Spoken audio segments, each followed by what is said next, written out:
Hello friend, this is Priya and welcome to my channel learn with us.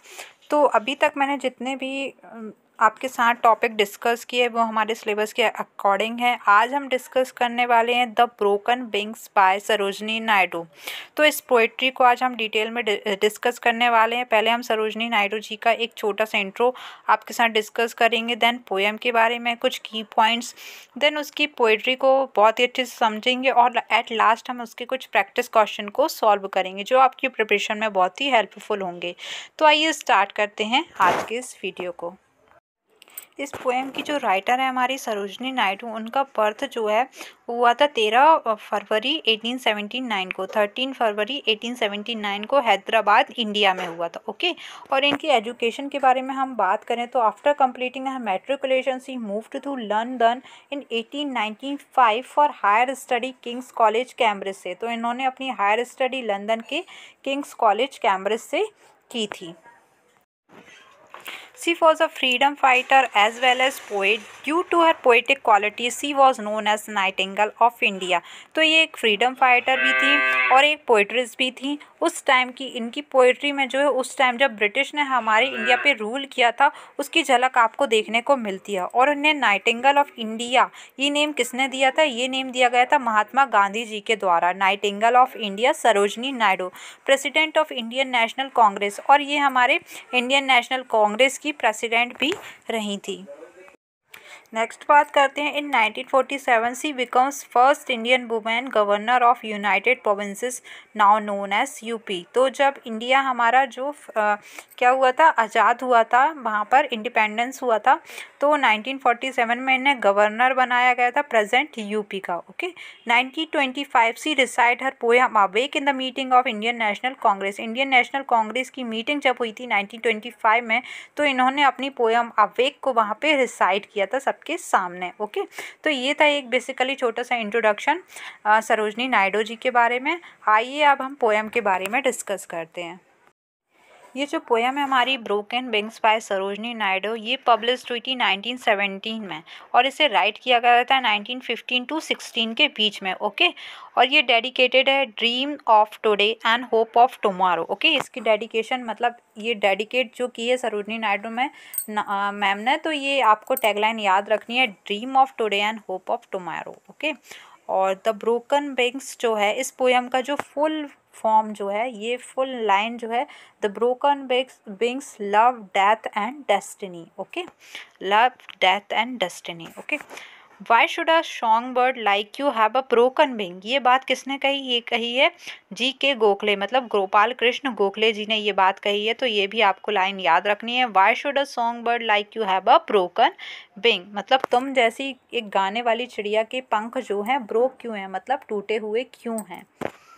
Basically ये जो poem है the broken wings, ये 2 part में divide है। मतलब फर्स्ट पार्ट में जो 8 लाइन है वो क्वेश्चन पूछ रही हैं और बाद की जो 8 लाइन में उनमें आंसर किया जा रहा है। और सरोजनी नायडू मैम ने इन पोएम में क्या बात की है, जब हमारा इंडिया जो है ब्रिटिश के रूल में था उस टाइम पे जो वो हमारी आवाज़ को दबाने की, सप्रेस करने की कोशिश करते थे, हमारे यूथ को इंडिपेंडेंस के लिए इतना आगे बोलने नहीं देखते थे, उसी की झलक आपको इसमें देखने को मिलेगी। मतलब ब्रोकन विंग्स, तुमने हमारे पंखों को तोड़ दिया है। ओके। अब ये जो है हम आज़ादी की तरफ अपने कदम बढ़ाने वाले हैं। तो यही बात उन्होंने ब्रोकन विंग्स में बहुत ही अच्छे तरीके से पेश की है। देखिए पोएम की जो हमारी लाइंस हैं क्वेश्चन के फॉर्म में। The great dawn breaks, the mournful night is past, from a deep age long sleep she wakes at last. Okay. The great dawn breaks, मतलब डॉन मतलब क्या होता है? भोर का समय, जो हमारे भोर जो सुबह होती है चालू होती है उसका समय। द मॉर्नफुल नाइट मतलब दुखद रात हमारी, ठीक है। तो ये जो दुख भरी रात है वो बीत चुकी है और एक नई भोर का सुबह होने वाला है। From a deep age long sleep she wakes at last, और ये बहुत लंबी नींद के बाद जो है जागने वाला है। Okay. Sweet and long slumbering birds of gladness op, slumbering का मतलब यहाँ पे है नींद। ओके। लंबी नींद। तो ये जो स्वीट और नींद से भरी हुई लंबी जो कलियां हैं, बर्ड्स ऑफ ग्लैडनेस ओप, मतलब जो हमारी ग्लैडनेस वाली जो ये कलियां हैं वो अब खिलने वाली हैं। इस स्टैंजा को मैं फिर से डिस्क्राइब करती हूँ। The great dawn breaks the mournful night is past from a deep age long sleep she wakes at last. मतलब दुखद भरी ये रात जो है बीत चुकी है, एक नई भोर की सुबह होने वाली है। एक बहुत ही लंबी नींद के बाद फिर से हम जागने वाले हैं। Sweet and long slumbering birds of gladness hope fresh lips to the returning winds of hope. मतलब ये बहुत ही लंबी नींद के बाद ये कलियाँ खिलने वाली हैं हमारी आनंद की और स्वीटनेस की, और हमारे यूथ के मतलब फ्रेश लिप्स जो हैं उनके जो होठों पर है वो फिर से आशा की नई लहर जो है जाग आने वाली है। आगे की नेक्स्ट लाइन देखते हैं। Our eager hearts renew their radiant flight. मतलब हमारा ईगर हार्ट जो हमारा उत्सुक हृदय है इस नई फ्लाइट को जो रिन्यू करना चाहता है। Okay, towards the glory of renascent light. मतलब ग्लोरी की तरफ, ये जो प्रकाश है रेनेसेंट लाइट है जो हमारी, उसकी तरफ जो है बढ़ना चाहते हैं। Towards the glory of renascent light life and our land await their destinate spring. हमारी जो ज़िंदगी है और हमारी जो मातृभूमि है ये किसके इंतज़ार में है कि फिर से हमारा बसंत आएगा। स्प्रिंग मतलब बसंत ऋतु में बहुत ही जो मौसम में जो है एक अलग तरह का चेंजेस आपको देखने को मिलता है कि नए नए जो पेड़ पे जो है पत्ते खिल जाते हैं, फूल खिल जाते हैं, एक बहुत ही अच्छी उमंग आ जाती है। तो हमारी धरती को और हमारी ज़िंदगी को इस बसंत ऋतु का इंतज़ार है।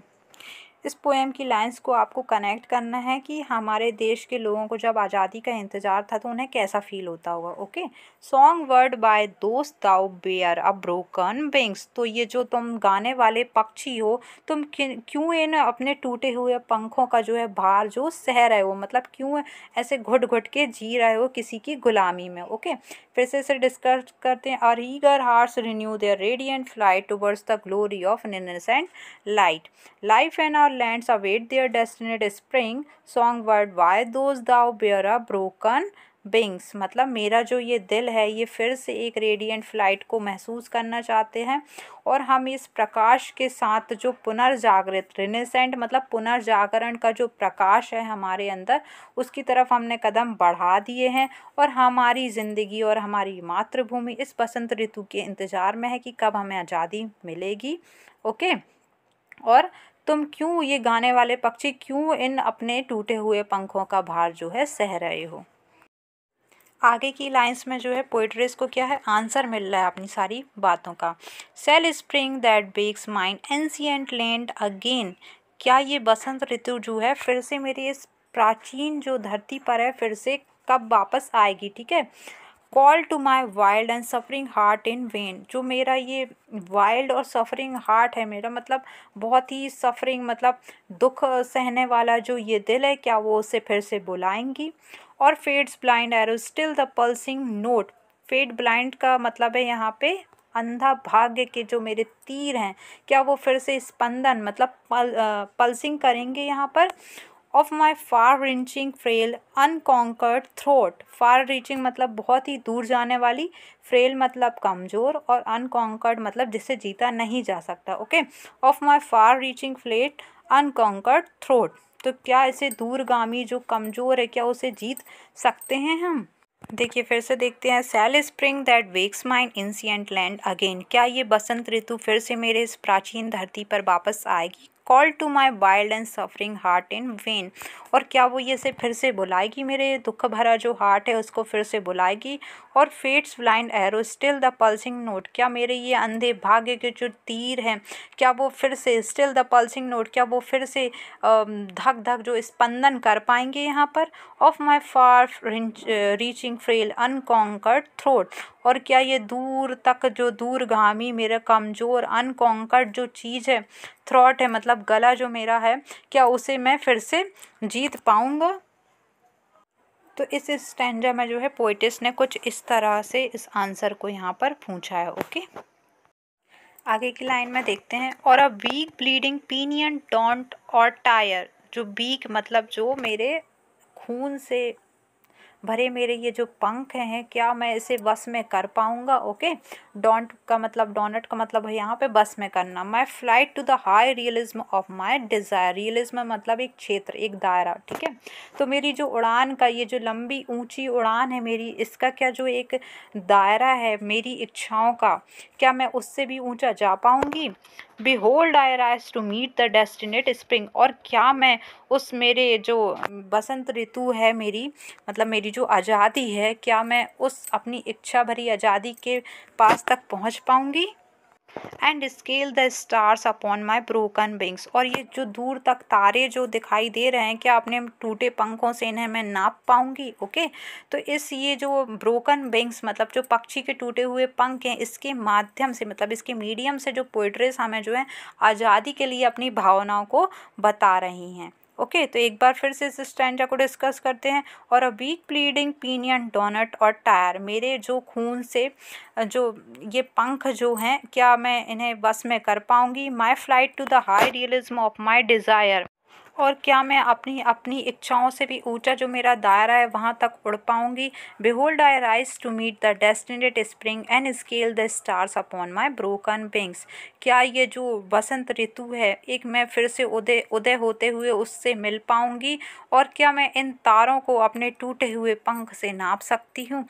ओके, तो ये जो ब्रोकन विंग्स जो पोएम थी, इसके पूरे मीडियम से पोइट्रिस ने अपनी भावनाओं को यहाँ पे हमारे सामने रखा है। उस टाइम पर कैसे यूथ को जो है एक पिंच किया जाता था या उन्हें जागृत किया जाता था आज़ादी के लिए। तो ब्रोकन विंग से ये बहुत ही एक सुंदर पोएम है सरोजनी नायडू की, जिसके माध्यम से उन्होंने हमारे इंडिपेंडेंस में जो है अपना एक सहयोग देने की कोशिश की थी।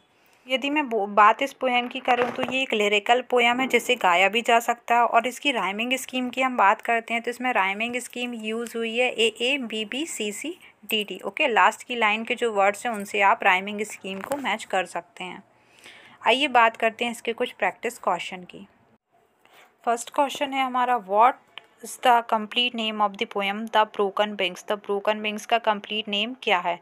तो इसका आंसर है the broken wings love death and spring. Okay, first में मैंने जो है मेरे से मिस्टेक हो गई थी, इसका फुल नेम है love death and spring. Okay, second question है हमारा, the broken wings was dedicated to. ये पोएम किसको डेडिकेटेड है। तो ये पोएम डेडिकेटेड है dream of today and hope of tomorrow. Okay, इसका आंसर है dream of today and hope of tomorrow. Next question है, what is the rhyme scheme of the poem. तो इसकी राइम स्कीम मैंने अभी आपको बताई थी, AABBCCDD। ओके, नेक्स्ट क्वेश्चन है, dash was the last volume of poetry published in Naidu's lifetime. तो सरोजनी नायडू जो है उनकी लाइफ टाइम में सबसे लास्ट वॉल्यूम ऑफ पोएट्री कौन सा पब्लिश हुआ था। तो इसका आंसर है द ब्रोकन विंग्स। ओके, इसी वॉल्यूम में जो है ये पोएम जो है पब्लिश्ड हुई थी। और लास्ट क्वेश्चन है हमारा, और fate's blind arrow still the pulsing note which figure of speech used here. तो इस लाइंस में कौन सी फिगर ऑफ स्पीच को यूज़ किया गया। और fate's blind arrow still the pulsing note, तो ये जो है ये हमारा आंसर होगा पर्सोनिफिकेशन। ये पर्सोनिफिकेशन का एक ही एग्जाम्पल है, आप देख सकते हैं। और fate blind arrow still the pulsing note, मतलब यहाँ पे पर्सोनिफाई किया गया है ह्यूमन क्वालिटी के साथ। तो ये थे कुछ क्वेश्चन और ये थी हमारी पोइट्री द ब्रोकन विंग्स जिसको मैंने आपके साथ डिस्कस किया। आई होप आपको मेरा वीडियो पसंद आया हो। Thanks for watching.